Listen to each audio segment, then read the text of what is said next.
let's say that this is just an integrity issue. Let's say we put out our word. This is what I've stated that I will do. So here's the direction of my word. You know what a piece of cheesecloth is? You hold a cheesecloth up and you can see through it. The air flows through it. And when you move both ends of the cheesecloth in the same direction, it continues to stay open and flow through.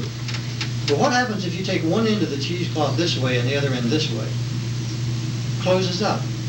You can't see through it, nothing flows through it. Same thing with life. If I publish my word in this direction and my behavior goes in the same direction as my word, it's integrity. But if I publish my word one way and my behavior goes in a different way, then what I have created is the stress in that cheesecloth. And there's a radius here of incongruency or a breach of integrity. And it's always in this radius. The difference between my word and my behavior, or what I say I will do and what I actually do, this is where all failure takes place. This is where disease happens. This is a place where poverty takes place. And this breach right here, this is what we're addressing, Royce, for all of us. In all of us, 90% of our stuff is unconscious. And what we find as we continue to expand is that all we really are doing is bringing ourselves into alignment with our new awareness. And in every case for each of us, we find that our behavior generally does not reflect our intentions. This is why we sit in here for 2 hours this morning and talk about agreements. See, there are some in here who feel that it's okay to say one thing and to do another if you've decided to change your mind. But I'm telling you that that will create this area of failure for you if you operate that way. So we're talking about not poles and not ropes and not rules. We're talking about whether or not you're a person whose behavior is in harmony with the Word. And even if you can rationalize this performance, if you can rationalize it, I promise you that internally you are paying the price. Because you know when you're out, even when we don't. An agreement always has an understanding between two people. If I have an agreement with Steve, Steve is involved and I'm involved. Now, if somewhere along the way I decide that it is not expedient for my behavior to match my word, then I owe it to Steve to renegotiate the agreement.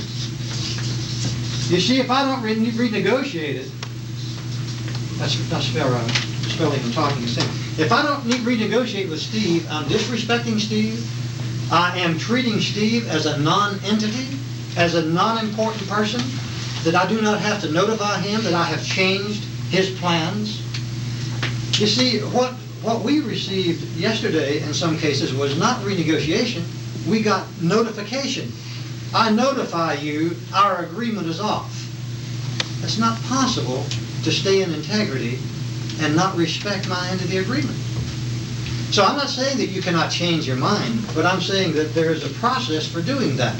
And that's talking to the other side about it. If you want to build a bonded, trusted relationship. Right. If you don't care, you know, go ahead. But what you'll do is you'll lose customers and you'll lose benefactors if that's your style. Yeah. I guess, too. See, I have a concern. I don't want to go home as long as I have a nagging feeling inside. Because I've been around people a long time and I know a little bit about what the behavior is. I just want to say another word about the value of what they did last night and why it's important not to ever stop that. And I'm not going to give you some lecture. I'm going to take you to the radio stations in Phoenix. You know, when you go to the extreme left-hand side of the dial, you have KOY in Phoenix. And you turn to the next station and it's KTAR. It's like we human beings get what we're attuned to. It's like when you tune into KOY, that's all you can get. And you can't avoid getting it. All you can do is turn the volume down, but you've got to get KOY. That's what you're attuned to. And all of us have an attunement, and life gives us exactly what we're attuned to. And we can't stop it. And And we can't change it just because we don't like it. We must change the attunement. Now some of us, I want to change K-O-Y to J-O-Y. Some of us would like J-O-Y in our lives. In order to have that, we have to be attuned to that. You go to K-T-A-R, I'm going to call that F-E-A-R, okay? If you're feeling F-E-A-R and you don't like it, what you can do is turn the volume down so you can't hear it. Then when you roll back over to J-O-Y, you can't hear that one either because you got the volume down. You see.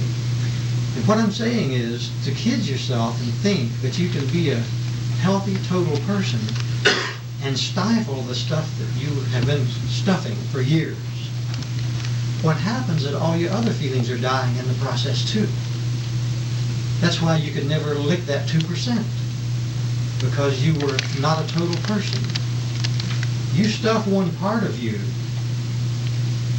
you have killed all parts. You see.